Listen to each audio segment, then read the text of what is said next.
Hello, and welcome to the Canadian Story, where we discuss what Canada is, what Canada could be, and what Canada should be.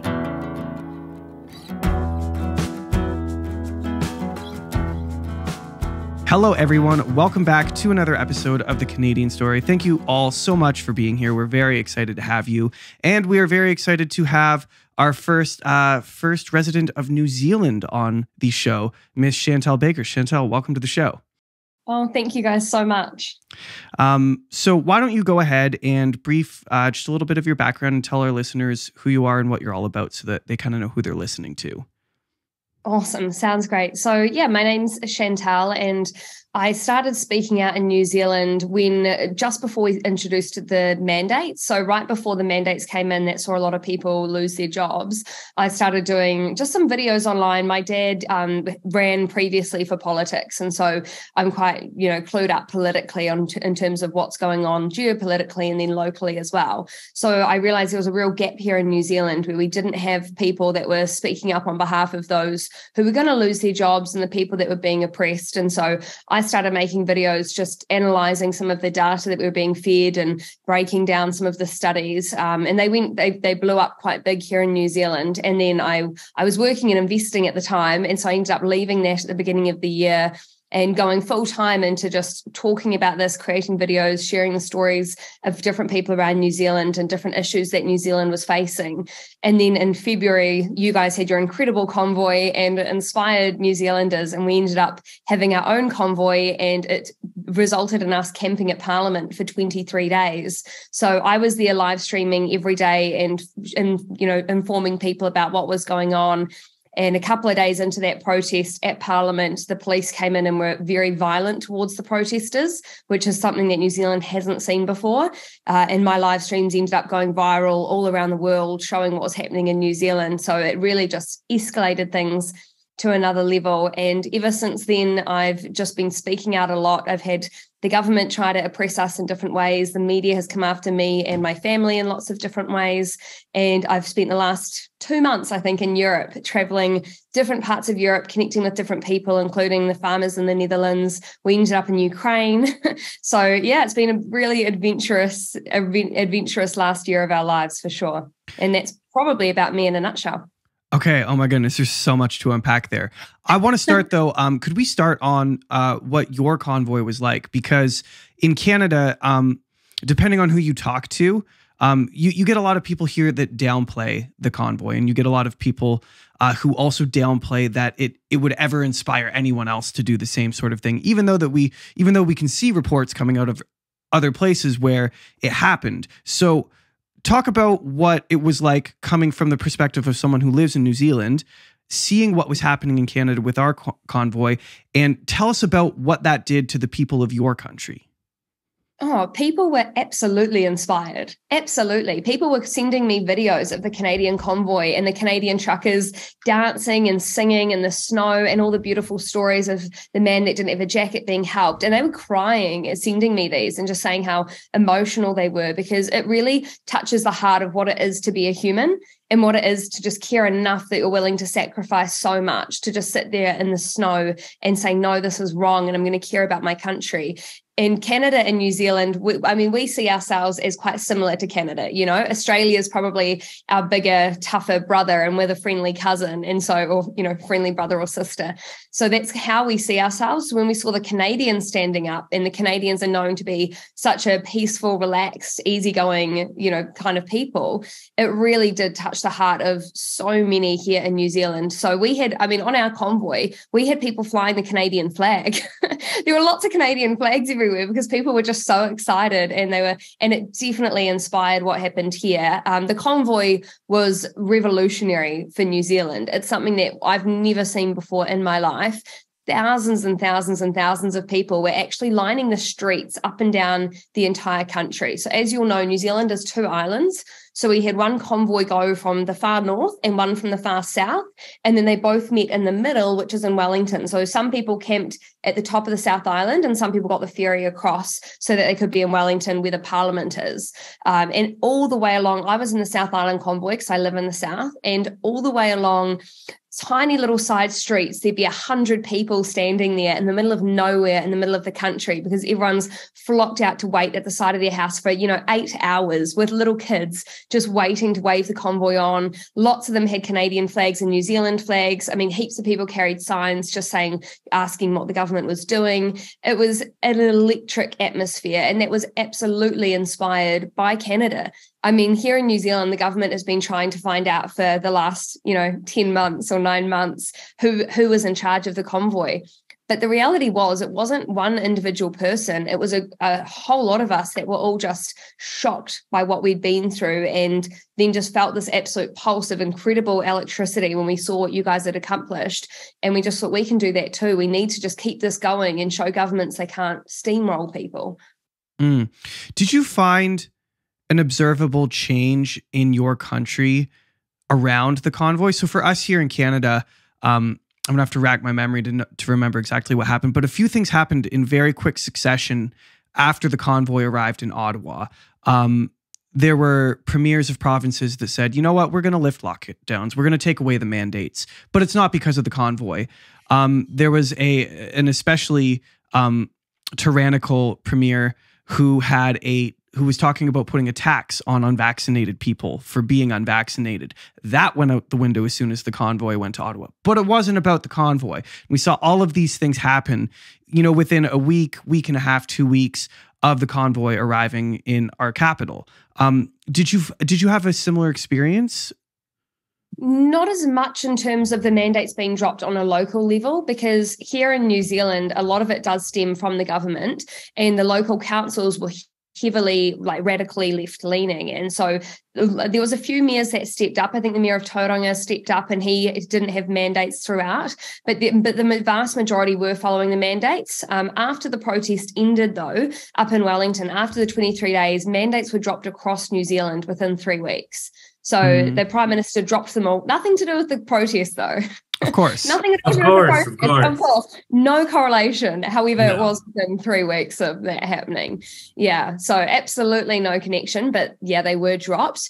The big changing moment in how people saw the protesters wasn't just necessarily during the convoy. It was 2 days into the protest, because 2 days in, the people were sitting there. And I mean, I was there. I saw everything happening from early morning. About 6 or 7 a.m., such a long time ago, it's hard to remember. The police started to come in and started trying to basically shut the camp down. It was sitting on Parliament lawns, and tents and cars and vans and trucks were everywhere. And so the police started coming in really violently, and the people were sitting in small circles with their backs to the police, linking arms and just yelling, "Hold the line." And so they would just sit there peacefully, and you saw the police punching people in the head, grabbing people by the throat and dragging them out. Then people stood up and again had their backs to the police, so they were completely non-violent.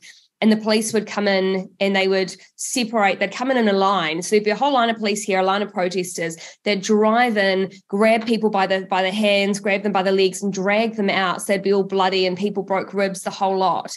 And that was the time that really changed how New Zealand saw the protest and how they saw the mandates, because violence here is something that we do not see. You don't hear about violence, you don't see it, and you definitely don't see the police being violent. So that really sent shockwaves throughout the whole country, and it made it, and at the end of the day, the police actually retreated. They couldn't shut the protests down.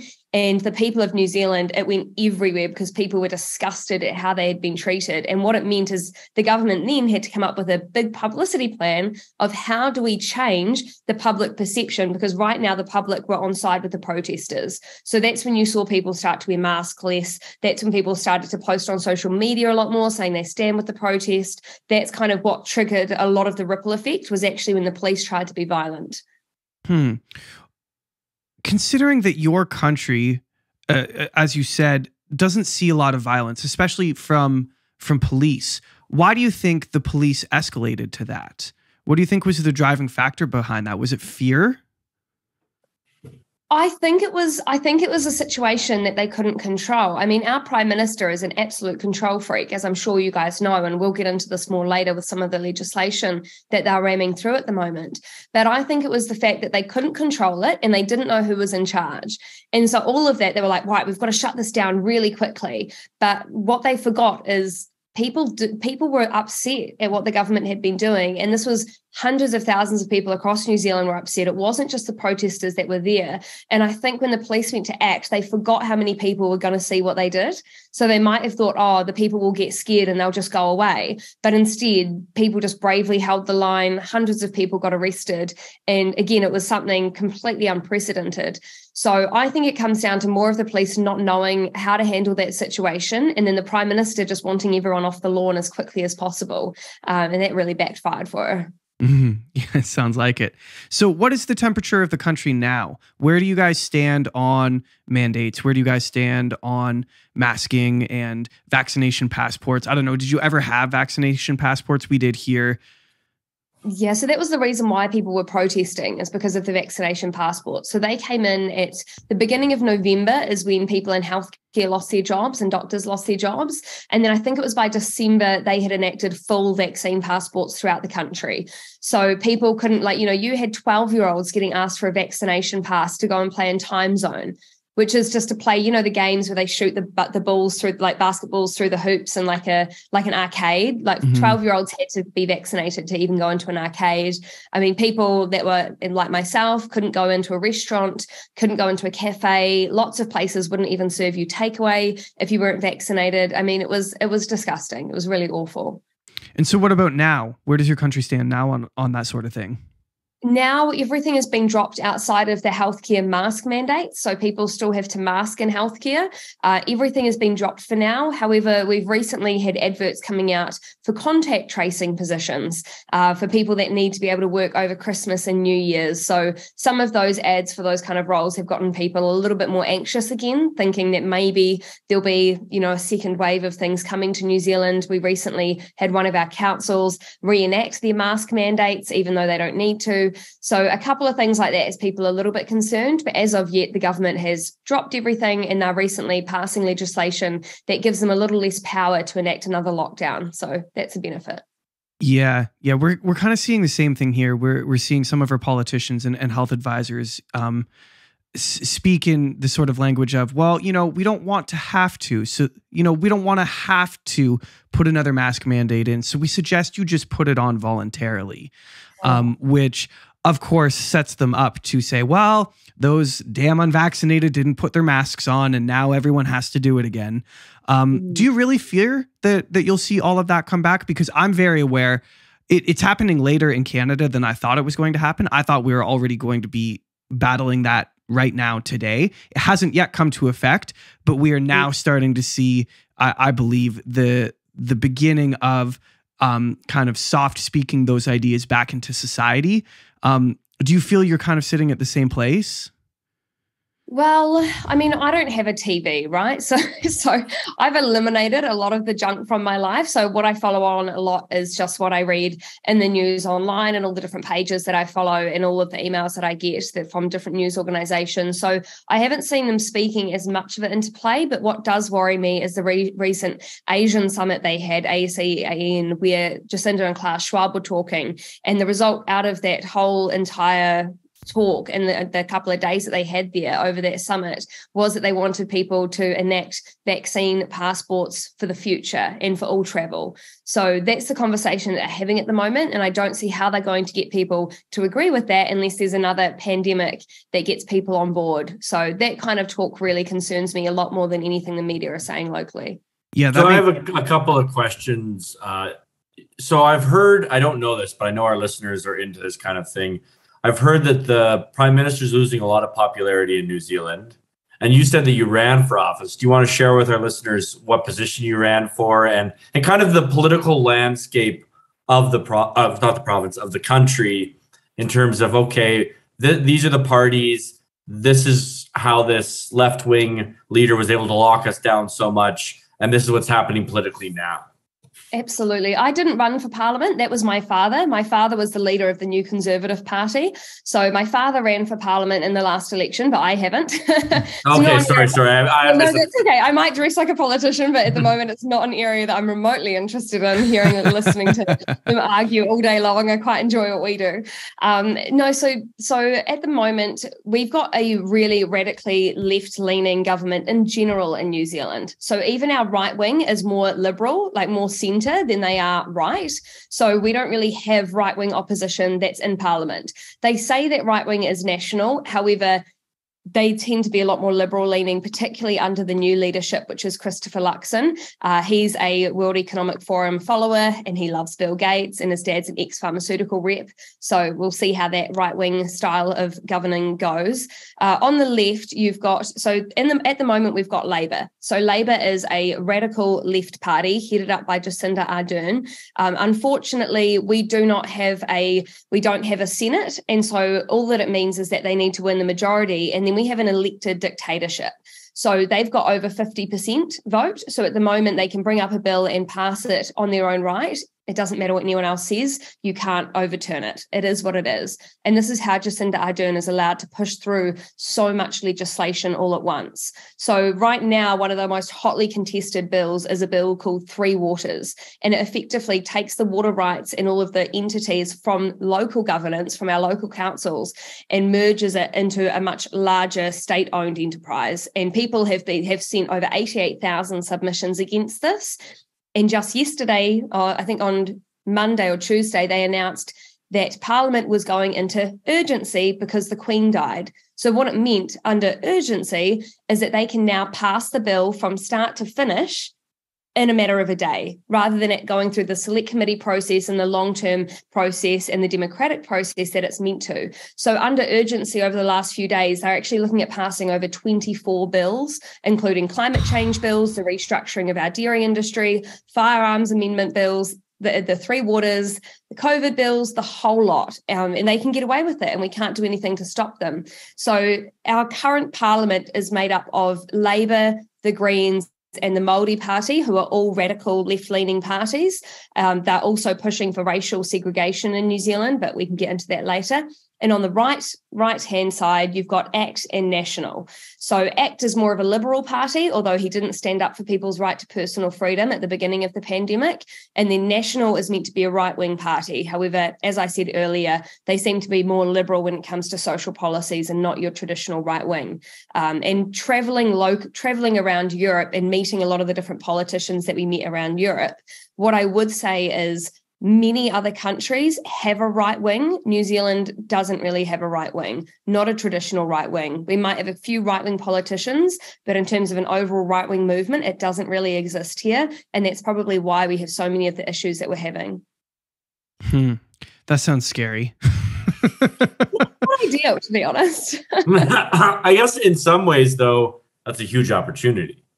Right, because I imagine, maybe I'm wrong, but I would imagine that the good people of New Zealand do not buy into a lot of these narratives on a regular person level that are being pushed by your elite, let's call it. And one of the issues I've noticed with former colonies like New Zealand or Canada is that we still have a bit of a mindset like that the aristocrats know best, right? That the elites know best, that they're going to take care of us. They always have. There was always kind of this social contract between the regular folk and the aristocrats in a British parliamentary system where we would say, okay, we'll kind of, give them respect and they'll make sure that bad things don't happen to us. And I think that's kind of been shattered, like you said, by the Canadian convoy. Now New Zealand is at a convoy. The state is using brutality on the citizens of New Zealand. What would you say is the kind of temperature of not of the elites, not of the business people even, but the people of New Zealand, the ones that were gathering on the roadside? Unfortunately, it's still very much divided, and I would say very much in favour of the left-leaning agenda. Even if they disagree with mandates, they agree with so much more of the kind of neo-Marxist policies. Because what Jacinda has done, I mean, this lady is brilliant at publicity. She's been coached by Helen Clark, who, as you know, is the Secretary of the United Nations once she left office here locally, and she worked for the World Economic Forum as well. So now what we see is Jacinda has gone and she's paid off the media. So we do not have a right-wing media station here in New Zealand anymore. The closest thing we have is News Talk ZB, but they were disgusting and atrocious with the way that they spoke about people who wanted, bodily autonomy over the vaccine passports. So we don't have a media that's actually calling out what the government is doing. So because of that, people are really uneducated about what's actually going on and the implications of this bill. I mean, you've got the Public Interest Journalism Fund, and part of that is the journalists have to write to the government, tell them the story they want to write and how they're going to frame it, and then the government will give them the money. So they're all desperate to keep their jobs alive. I mean, the New Zealand economy is still relatively small, especially when it comes to running a larger media organisation. I mean, we're only a tiny media group, me and my team are operation people. But even for us, it's very difficult to try and get any sort of funding from people because, unfortunately, the pool size is so much smaller than what you have in any other larger nation. I mean, we're a nation made up of only 5 million people. So it's difficult when it comes to funding. And I think that's why Jacinda has managed to have the control, because the media are just desperate to try and stay alive. And unfortunately, it's her tax-funded money that's doing it. And they've just announced a new merger, which will see 2 of our largest media organisations come under the one bracket and all state-funded. So it's very concerning looking at what the outlook will be for people moving forward, because if they're not educated about it, they can't possibly make good decisions. You've alluded to this a couple times, so I wanted to ask you, what role do you believe that the World Economic Forum is playing in all of this? It's a difficult one. I think it mainly comes from the United Nations Sustainable Goals and then is pushed through the World Economic Forum. Jacinda and Klaus Schwab are quite close. We've seen him write her multiple notes that we've got through Official Information Act requests.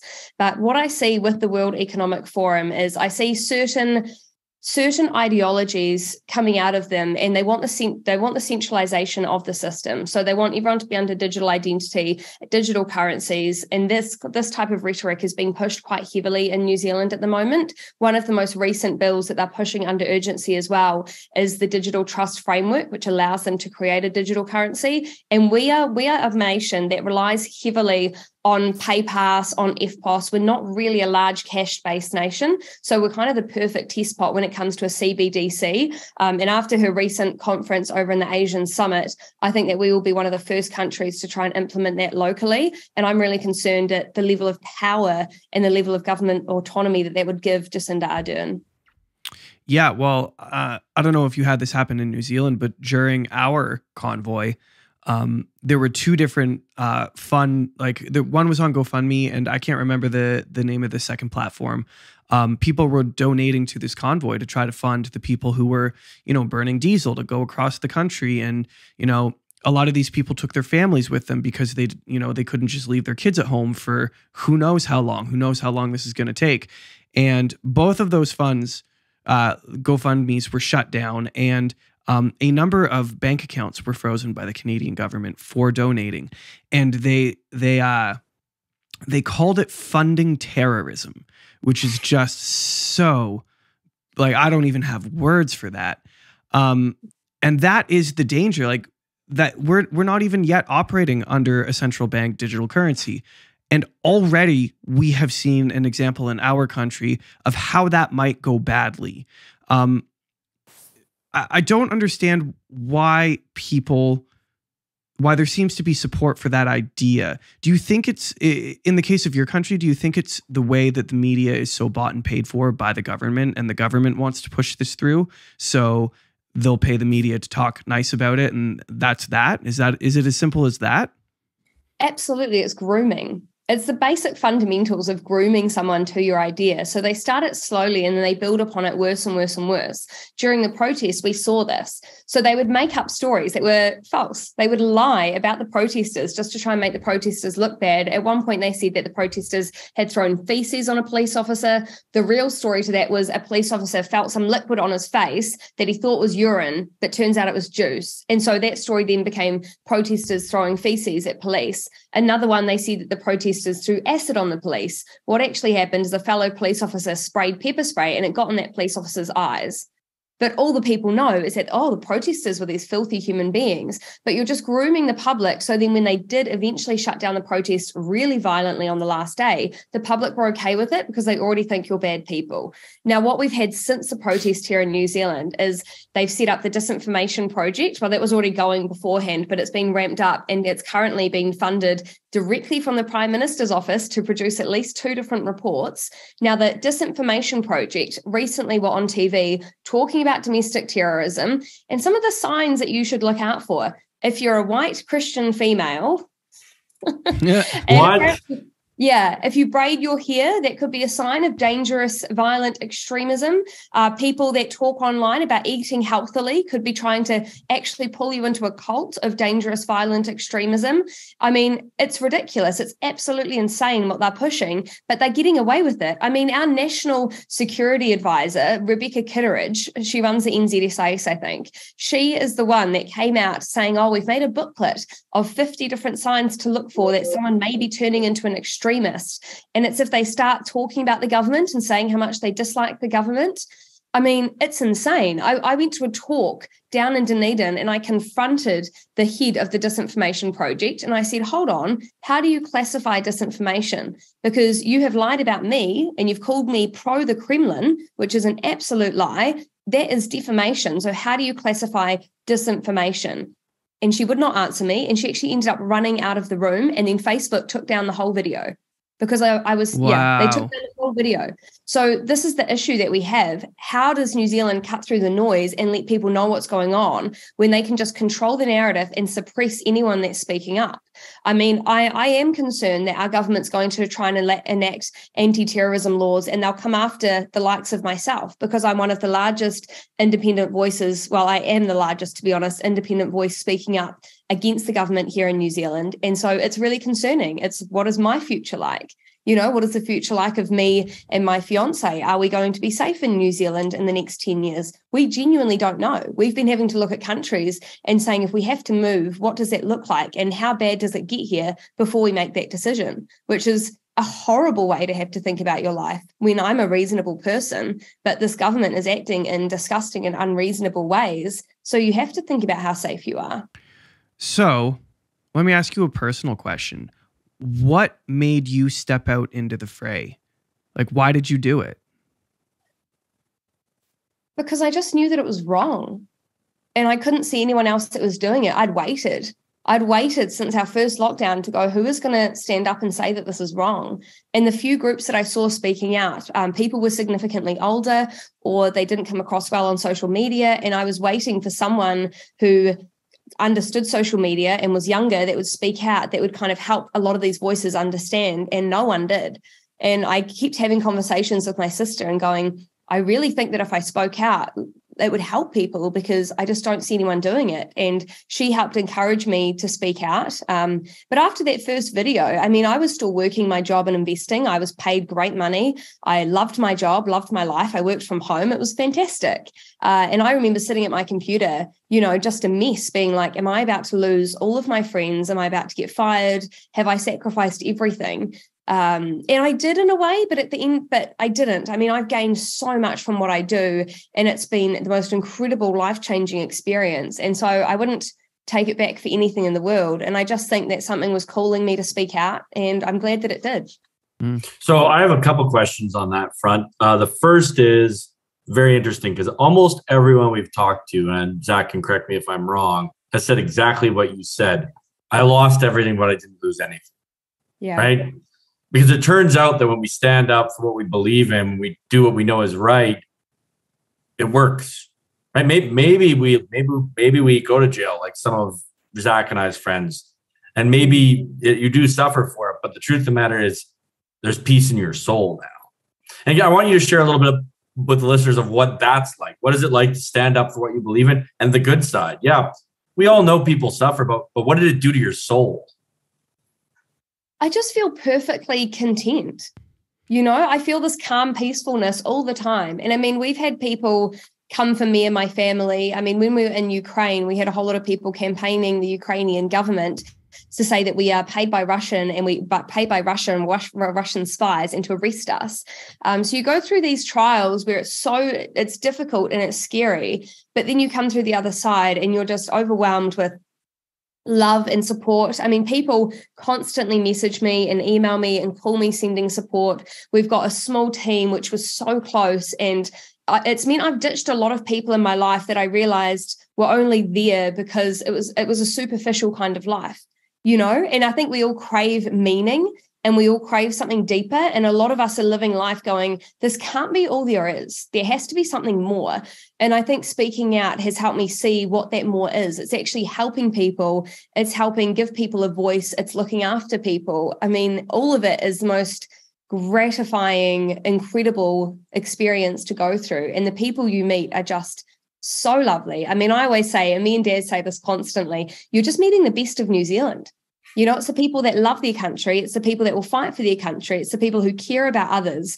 I mean, everyone that's involved in this movement that I've met so far has been the most kind, wonderful, giving people. And I'm not sure what other area you can say that about on a large scale. It's interesting to me because New Zealand has a little bit more people than Alberta. I think about 1 million more people, let's say. And in Alberta, we had a conservative. He was a minister of defense. He did all these things. Then he locked us down. He arrested pastors. He did and here we overthrew him. We recalled him. We put in someone who has been defending our values, Premier Danielle Smith, who's a good friend of mine. I'm very happy that she's in that position. She's doing great. But do you think something like that would be possible in New Zealand? Or is it just they're not, like you said, the hurdles you have to overcome, the media's against you, there's no real political party backing you, you're one of the biggest voice. What do you think when you go and talk to those people, the best of New Zealand, the people who love their country, how many of them do you think there are? That's a really difficult thing to quantify because a lot of my friends that were against the mandates would never speak up socially, would never speak up online. It's all very underground. So I think we won't know that until the election comes and we can see how many people are actually opposed to Jacinda. So all I can go off is what we see on social media and the polling on social media, which says she's dropped down to around, I think, 40%.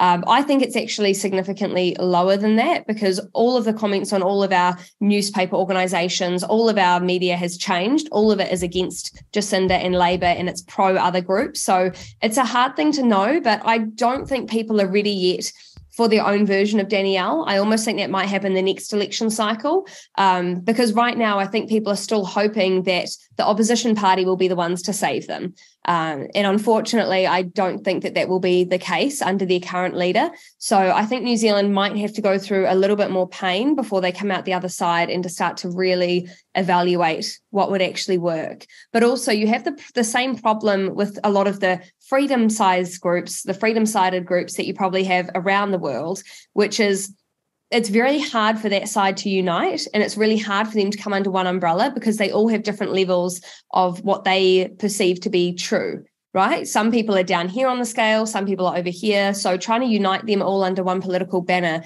is extremely difficult. And I'm not sure that would ever happen. And so therefore what you really need is another party with very strong values that a lot of the people can come under as an umbrella group. But as you guys know, politically, it requires sacrificing ego. And anyone that wants to stand politically generally has a whole heaping of it. That is a very good analysis. Very good analysis. I like it. I can tell your dad ran for office. What do you think the overall kind of spirit of New Zealand is? We talk on this podcast a lot about what the spirit of Canada is, and I think both Zach and I believe that it was best embodied in the truckers, which is an ability to sustain a lot of discomfort. Obviously, we are a people who can bear a lot of pain. We live in the cold, blah, blah, blah. But also that we are a people that love hard work and we just want to be left alone. We don't like government. I mean, even though we have a big government, I think Canadians have just kind of put up with it because we like taking care of one another. Canadians love to take care of one another. The vast majority of people who got the vaccines did it because they thought they were helping their neighbors. They didn't think they needed it. People weren't that scared of COVID, but they wanted to help the vulnerable. And that's a Canadian value, right? There's no question. But I think now, as you said, that people are like looking at their government differently than they did perhaps, because I think a lot of Canadians thought their government represented them. And now they're coming to the realization that their government doesn't share their values. Do you think that's happening in New Zealand, or is there more work to do on that?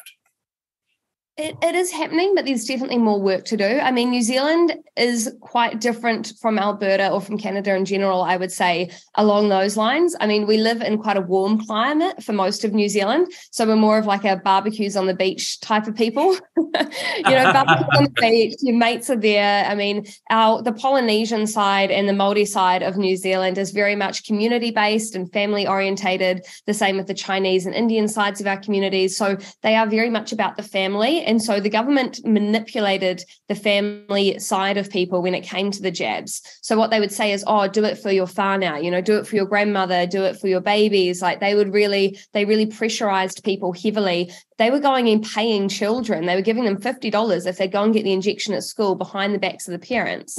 Like they were bribing them with KFC. They'd get free KFC or free pies, and they would only do it in the low decile areas where they knew they could get away with it. No one's going to private schools trying to bribe private school children. So I found that it was incredibly racist, the way that our government decided to try and tackle COVID when it came to the children here.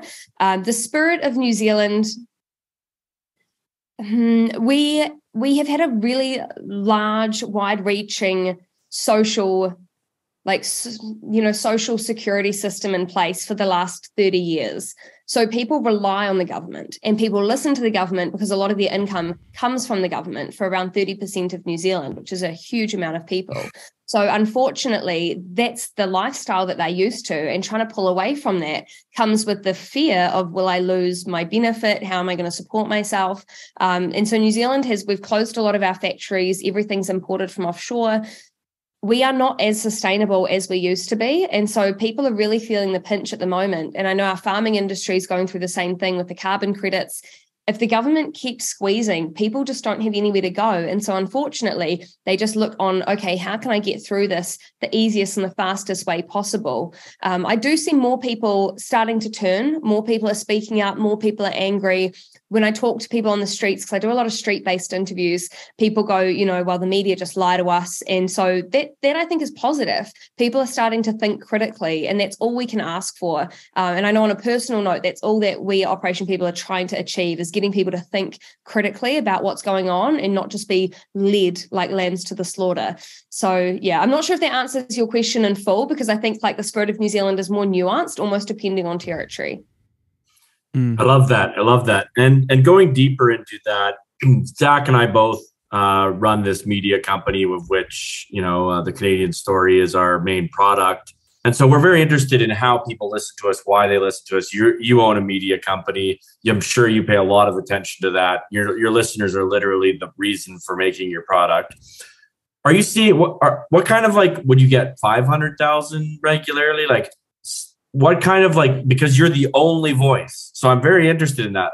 Thankfully in Canada, we have True North, we have the Western Standard, we have the Rebel, they're not mainstream media. They're not funded by government. They're not large, but they get big traction, right?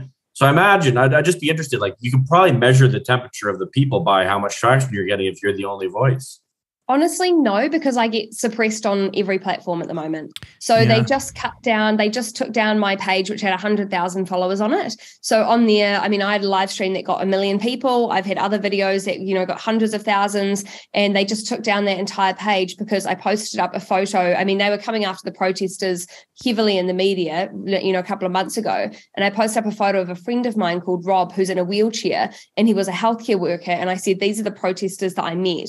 They actually deserve a voice, and they deserve the answers and the accountability. And because that was the last post that I put up, they flagged that post and then just wiped the whole page. And even I see on TikTok, I got taken off TikTok recently. My pay. What happened is I spoke out against the CCP. Probably shouldn't have done that on TikTok. Yeah. Well, you asked for it. Yeah. we did that. We're off TikTok as well. We've been banned. Yeah, there we go. So it all went to 0, and then it got wiped. My Instagram's still alive and kicking, just Chantelle Baker, my name, which is great. So that's still going, and then I've just recently started Twitter as well. So I'm worried about how I'll go on there because I can be a bit sassy, especially after a wine. So I'm like, oh gosh. We'll see if I manage to make sure that I look after what I say. But then our new Facebook page has 25,000 on it, and our YouTube, we've only just started again for Operation People, but I get suppressed a lot. So our Facebook page, I used to get easily a couple of 100,000, and now I'll be lucky if I get 30,000 viewers on a video. But what our team, like our people are great at pushing everything across Telegram. And now I'm getting people to individually download the videos and then post them like they're their own, just as another way to get around the algorithms. So I'm giving people software and helping them do it and helping them understand how to do it, because I just think we've got to get smarter at how we beat these people. Because in New Zealand, I want to go into this because this is my whole vision. This is what I believe. What you're doing is kind of what we're trying to create here. We have kind of tried to start to build a little bit of a network of voices. So we have Drew Weatherhead of the Social Disorder podcast. We have Sean Newman of the Sean Newman podcast. Obviously, we got the Canadian Story. We're starting to build with all these people. And I love that because I believe you can get to people right to their cell phones. And there's too many ways to get to them, right? They can't stop all of the paths that we have at our disposal. And I just wanted to thank you for getting your voice out there, but encourage you that I don't think that the mainstream media is as powerful as they think. They are powerful, but the good people of New Zealand, they were lining the road. They just need to be able to get the message. And as long as you keep giving the message, I think they're probably getting it in ways that you don't even know. Yeah, exactly. I mean, I think a great way that people do it is even cutting up videos and making their own TikToks or making their own reels on Instagram. I mean, the momentum is building, but people are suppressed a lot more here than what I've seen in any other country. I mean, half the stuff that I see coming out of, the States or Canada or even Aussie, we could never say here. It just get taken down immediately. But I also follow a lot of other people's pages who speak out more than I do, like go into more controversial areas than I do on social media, and they don't get touched. But I think that they come after my page and anything I'm involved in a lot more heavily than others, because even during the protest, I mean, one of our largest papers came out saying that my page had more viewers on one video than they did in 72. So I think they're a bit worried about the reach that we might have, because I'm just kind of a regular person and I don't go to too many extreme lengths. And so I think that concerns them more than people that go to extreme ends, because they know we've got more of a chance if we look reasonable, as opposed to people that maybe go down lines that, are harder to follow. Right. That makes sense. I want to talk about your time in Europe. Can you tell us about that? Yeah, absolutely. So that was such a spur of the moment trip. I got invited to a conference from the, not the World Health Organization. It was called the Better Way Conference. And it's pretty much an alternative to the World Health Organization, made up of independent health experts and media and personnel from around the world. So they reached out to me and to my dad and asked us if we'd like to go over there. And then we actually thought it was about politics and it was going to be all about the science, but turns out it was more of a media focused seminar and so conference. So we ended up in Austria for a week, and then after Austria I took my fiance with me and we decided that we wanted to go visit the farmers in the Netherlands. So we went to Amsterdam, visited farmers in the Netherlands, then talked to politicians in the Netherlands. Then I'm trying to remember now. We went from there back to Austria, spoke with a couple of professor in Austria, all about what's happening with the energy crisis. And then we went into Ukraine. So we were in Ukraine for around a week. I'm sure you guys will ask me more questions on this in a moment. And then after Ukraine, we had to obviously leave. So we went through another country where we wanted to be somewhere warm. And then we went out through London, where we met a lot of different protesters in London.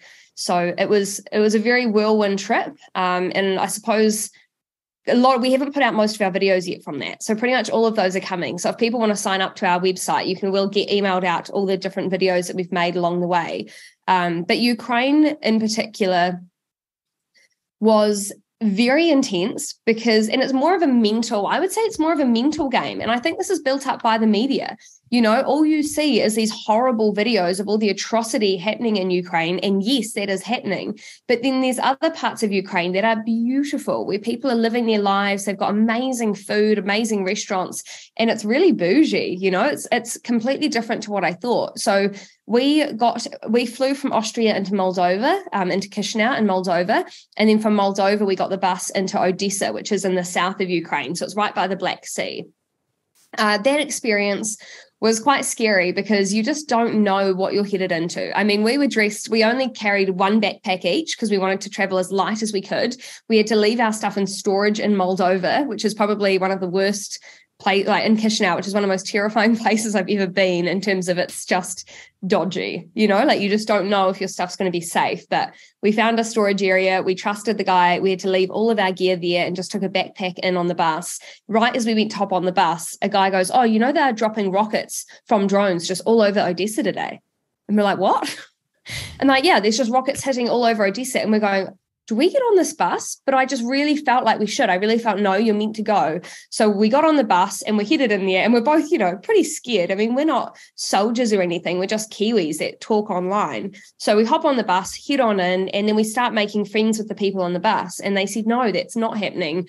There's a couple of rockets, but usually they're air missile, the anti-missile defense system gets them. They haven't been dropped everywhere. It's not like that at all. So that kind of helped to bring us down. And while we were on that bus, we actually met a guy called Daniel. Now, Daniel is actually originally from Pakistan, but he's been living in Ukraine for the last 10 years. He considers himself a Ukrainian, and he'd been out of Ukraine for the last 8 months because his house got blown up in Chisinau by a rocket. So he was talking to us. He speaks English and Russian, and we got speaking with everyone on the bus. And we asked them, we said, why do you think the war is happening? Is it happening just because Russia wants to invade, or what is the actual reason, according to you guys on the bus? And they all said the same thing. They were all like, no, the media don't talk about this. But the real reason that this is happening is because people are being told they're not allowed to speak Russian anymore.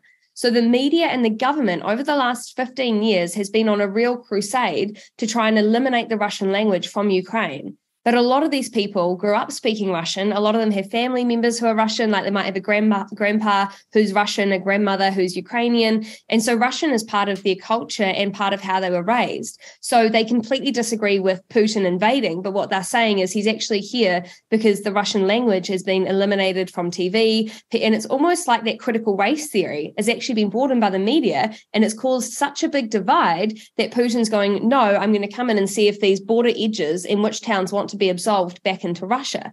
So that's how the people on the ground see it, which I thought was really interesting because you don't hear a lot of that in mainstream media, that it's kind of these critical race theory concepts that are actually driving a lot of this war. And so the people on the ground know it, but the people in the media aren't talking about it. And again, that's not me justifying him going in there, but what I am saying is there's a lot more going on to that situation. I mean, we've all heard about Biden and Hunter Biden and the money laundering going on in the background. But what I did find when we were on the ground, people will give you different stories that they hear about rockets, different things they hear about the Russian army and what they've done, different things about the border, the lack of supplies on both sides. And I follow a lot of independent journalists who are on each side of the border, right in the middle of the conflict zones. And you'll hear the same story in completely different ways from both of them. And you will actually never know what is propaganda and what isn't propaganda.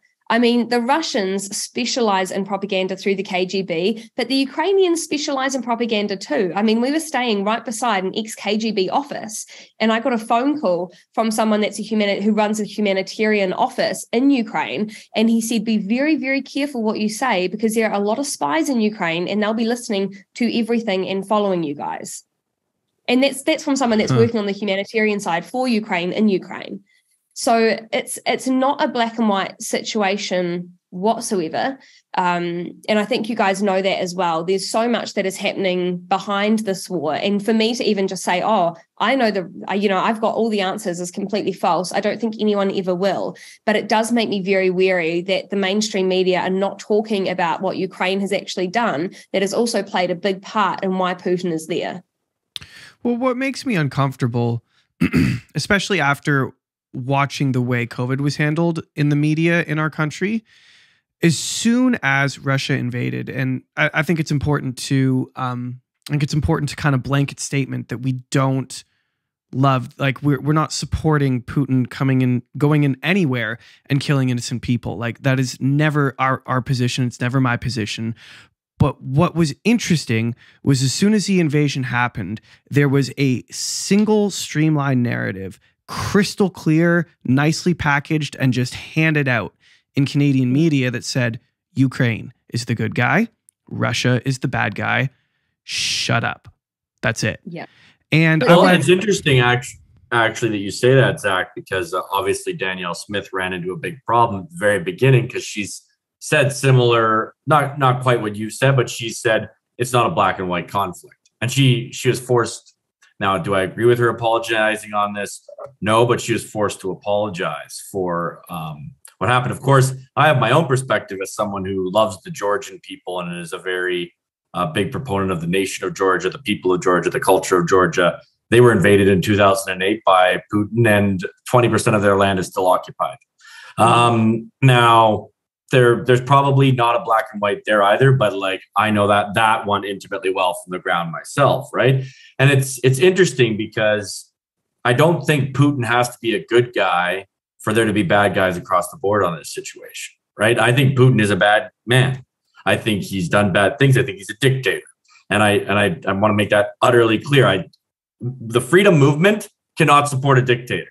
It's madness. It's madness to say that because we hate the people who did this so much, we're going to support a dictator, because that's the opposite of freedom. And there's not freedom in Russia, right? So I think with that being made clear, it is very disconcerting that in the West, we now have thought police. We literally are living in 1984 where you can't say something, we can't say something, we can't have a conversation and make it public without maybe having it taken down, being censored. Like that is unacceptable. So I wonder what your thoughts are on, like, why do you think we're being censored the way we are? Like your most basic first principle, what's the plan? It's just purely about control and manipulation. I mean, if you can censor through to one narrative, again, if you can keep people uneducated, it's easy to control them because they don't know the alternate. It's like when you're in a relationship with someone who's a gaslighter. If they tell you one thing and you don't actually hear the truth from someone else, you're going to believe their version because it's the only version you know. I mean, I would say an example of this was almost when we were in Ukraine, and the biggest thing that we were worried about, I mean, there'd be incoming rocket alarms and people wouldn't even move because they're so used to it, you know, but the biggest threat was actually nuclear war. So it was really heavy at the time, where Russia had sent out pamphlets around Russia that told people how to, you know, shelter themselves from a nuclear blast. And that happened on the day that we were going in. And so we thought, man, if there's ever going to be nuclear war, it's going to be right now. Now, I am not a fan of Zelensky whatsoever. I love Ukraine, love the Ukrainian people, can't wait to go back there, can't wait to see them all again. Incredible people. Do not like Zelensky. He is pushing for a nuclear war. He keeps trying to push and push and push, and he's assisted with the helps of Biden and some of the corrupt Democrats, and they are pushing, and all that is going to mean is absolute devastation for not only Russia, but for Ukraine as well, because it's going to just implode on both sides, and I would hate to see that. And I think that we have lost the art of diplomacy, and the fact that our media is not sitting there and going, what is the most diplomatic solution to this war? And I mean, people can hate on Elon Musk, but he actually had some pretty good suggestions when it came to trying to find a diplomatic resolution. One of the Ukrainian parliamentary members, you know, had a go at him about it. And so then he pulled Starlink from Ukraine, and all of that happened while we were there. So I just think people are there for their own motives, and we've got to look and go, okay, if they're not trying to find a diplomatic solution to save as many lives possible, why? Why aren't they trying to be diplomatic? What would a resolution look like? I mean, I don't think that Putin wants to stay in war forever. I don't think the Russians want to stay in war forever.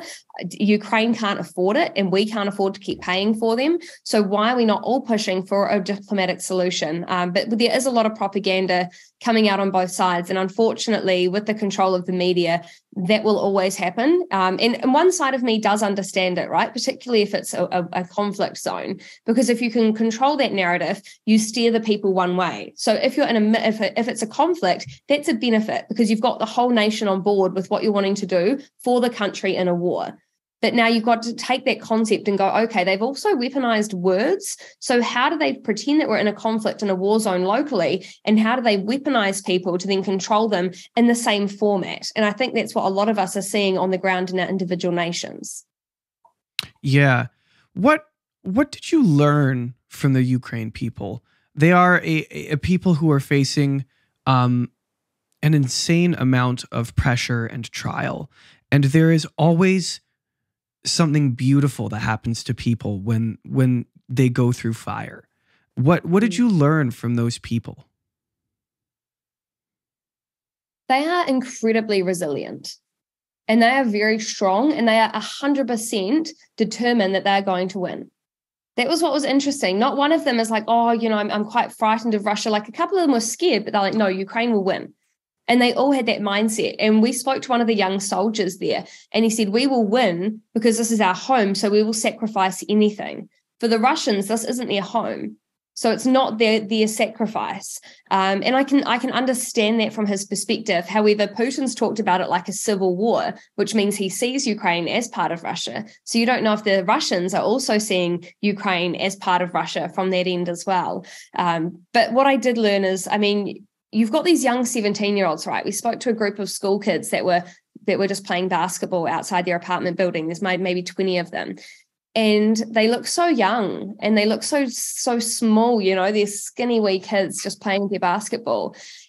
And they go, we're prepared for war. And you look at them and you're like, you don't even know you don't know what war is. Like, how can, and he's like, no, I will sacrifice my life and I will fight for my family. I'm prepared to go to war. And it definitely changes something inside your soul when you see these young kids that are prepared to lay everything down. And it actually makes me angry. It makes me furious that we've got these leaders that are so self-absorbed, that they are so focused on what they want that they can't see the reality of what the people are going to have to go through to get to that outcome. So, you just learn compassion and you just learn the resilience of anybody at any age when they're put in a difficult scenario. But you've got the opposite of that as well. When we were leaving on the bus, there was a young kid. Now they've got people have been drafted over there. So when you turn 18, you're drafted into the army. And there was a young boy, he just had this little backpack on, his Nike sneakers, and he looked around 17 and he was trying to get out at the border.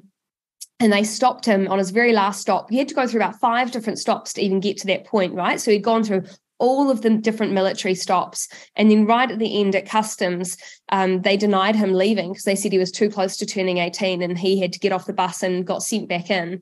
And you're just looking at him like trudging along the ground knowing this kid could be sent to die.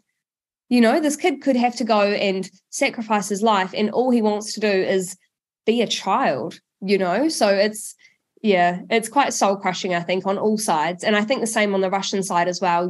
Anyone that's sent to war that doesn't understand what's really going on, and most of us won't because there's only a few that are pulling the strings, you're sacrificing your life, but for what and for whom? What do you think victory looks like to the Ukrainian people? Obviously pushing Russia out of their country, but do you think that they are on their way to that end? It's the reason I ask is because it's so hard to take temperature here because I know everything that's being fed through our media is propaganda. So how do you feel like it's going for them? Well, the Russians recently pushed back over the edges of one of the rivers. Now, you could say that that's a win from Ukraine, or you could say that heading into winter, having a big river between the Ukrainians and the Russians is a big win for Russia because it makes it a lot harder for the Ukrainians to attack. They're going to be a lot more worn down. Oh, sorry. So, again, there's so much propaganda. People are saying Russians run out of supplies. When we're in Ukraine, they've got big posters up saying that they're trying to crowdfund for 1 million drones, right, to get their own drone army. So when you look at these kind of really conflicting ideas on either side, you go, well, if Ukraine's being sent constant billions of dollars, why can they not buy drones? But at the same time, in Russia, you're seeing photos of people without jackets. Now, on either side, that could still be a lie. Ukraine could just be fundraising for something else that they want, or they could just be wanting extra money to keep them insulated. And the Russians could easily be oversupplied. But Western propaganda doesn't want you to know that. So this is why I think it's so difficult for any of us to say what will happen. From my end, I think what they need to do is probably come to an agreement with Putin and Zelensky that the areas of like Donetsk and Donbass, we send in United Nations troops. It's a no-fire zone, and we try and have referendums that are held by the United Nations and that are legally binding referendums on if they want to join Russia or not. Because I've seen a lot of information from independent journalists that are on the Russian border, on the Russian side, in Donbass, where people are saying we can't wait to join Russia. We're tired of being in Ukraine. We've been shelled by the Ukrainians. And you can say that's not true, but yet they've got remnants of bombs that are Ukrainian. I mean, Zelensky does lie about bombs. We've seen what happened in Poland recently. So I think that the only way we can do this is with foreign kind of interference, but not in a negative way. I think it's like foreign resolution would be the only way forward. And I think part of Ukraine will have to go to Russia just to stop the ceasefire, and then they need to reevaluate what that looks like moving forward. Yeah. I mean, I'm certainly no foreign policy expert, but I do understand that under the USSR, Ukraine was more tucked into the overall mother Russia than what a lot of people like to think. So I understand why there would be sentiment from a portion of the population toward Russian heritage. That makes sense to me. Unfortunately, though, we're running out of time here. So why don't you just go ahead and run through, just plug all of the places people can find you and all of the places that your content goes so that people can get plugged in and connected with what you and your team are doing. Awesome. I'll tell you one last quick story, if that's all right. Just please do, yeah. So when we were in Ukraine, right as we went towards the end of our time there, because we were going to be there for a few weeks, but we cut it early due to the nuclear threat and, everything else that was going on. But while we were there, I went live and said that we were in Ukraine. And back here in New Zealand, because of the disinformation project funded by the Prime Minister's office, they put out a report saying that I was pro the Kremlin, because I said I'm not pro Zelensky or pro Putin. I'm pro the people of Ukraine. They put out a report saying I was pro the Kremlin, and it started a massive Twitter campaign from leftist trolls, radical leftists, writing into the Ukrainian government saying that I was a Russian spy paid by the Kremlin. And it actually saw someone that helped us while we were in Ukraine, that was really, really lovely, being held at the border and not being allowed out of Ukraine for weeks. So we managed to get out right as all of this was happening. We managed to get through the border, and we found out later, 2 weeks on, that this person had been held and detained and arrested basically for working with Russian spies just because of the crazy leftists on Twitter. So, I mean, it's insane what people are capable of. Yeah. And you think, okay, they were trying to put our lives in danger in a war zone just because they don't like the fact that we're not bowing the knee to what the mainstream media's version of events are. Yeah, that was probably. What do you make of that? Like, what do we do about that? I don't want censorship. I'm not calling for censorship. I actually don't think those people's voices should be suppressed, because being on the side that gets censored all of the time, that would remove their opportunity to be able to speak good ideas. I think, I would make the joke that their good ideas are few and far between, but I don't think censorship is the answer. So what is? Well, in that case, we're looking at going to the police and seeing if we can pursue prosecution for death threats. Because the reality is that actually puts our lives in extreme danger when you're in the middle of a war zone, and they don't want independent journalists doing their jobs. So that's the avenue we're looking at going for that, simply because of the way that they went about saying that we were Russian spies paid by Russia and emailing the Ukrainian government to have us held and to have us arrested. So, yeah, we're going to go down that path and see if we can talk with the police about what we can do, because at the end of the day, independent reporters, no matter if you agree with them or not, do need protection, and they do need to know that they can go into a war zone and be kept alive and not be absolutely, have their lives pulled apart by trolls on the internet. So that's one thing that we are looking at doing here. I agree they shouldn't be censored, but I also think people need to know the line of, you can't just say that people, you can't email Ukrainian government in the middle of a war zone and say that people are spies. I mean, that's just taking stupidity to the next level. It's like when people ring up and call and, gets people coming in and swatting someone's home just for fun. Those people do need to go to jail because what they're doing is illegal and it is wrong. So I think we're facing a similar thing here. They've got all the right in the world to say it, or even if they post on Twitter saying that I was a Russian spy, I don't care. Go, you do you. Go and say whatever stupidity you want to say. But emailing a government, that's a different, that takes it to a different level. That does need to be addressed. Yeah, it's a different thing. Okay, well, thank you so much for being here. Thank you for your time. Thank you for your incredible perspective. Where do people find you? Okay, so you can find operationpeople.com. So operationpeople.com, and that's where you'll find us. We've got all of our videos, all of our content up there. Heaps of our other stuff is under my name, which is Chantelle Baker. So you can find Chantelle Baker NZ on Instagram, and then Chantelle Baker with 2 R's. I know it's annoying, on Twitter because I couldn't get my other name. So that's where you'll find most of our stuff. And we're trying to just heavily focus on our website. So if you sign up to our email, we'll email out maybe once every couple of weeks a whole lot of the different videos that we're doing, and just keep everyone informed on what's happening on the ground here in New Zealand. Amazing. Well, everyone go do it. And we hope to see you again. This has been lovely. I appreciate your time. Thank you for listening to The Canadian Story. You can find us on Instagram and Twitter at The CAD Story. That's The CAD Story. If you enjoy this podcast, please share it with your friends and family. Let's work together to remind Canadians how great their country is.